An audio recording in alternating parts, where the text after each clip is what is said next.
In this video, I'm going to show you how to sum on Excel.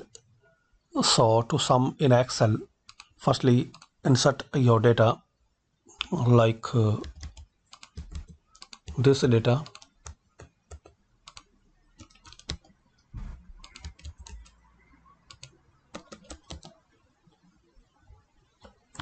If you want to sum, so select all these data, then click on formula. Here you will find option auto sum. If you will not see, so click on this drop down. So in this list you will find sum.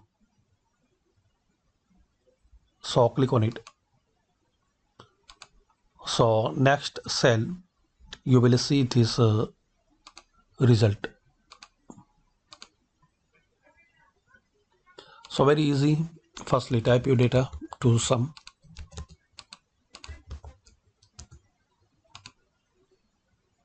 Then if you want to result in here, so select that data, then formula, then click on auto sum. That's it. Thanks for watching.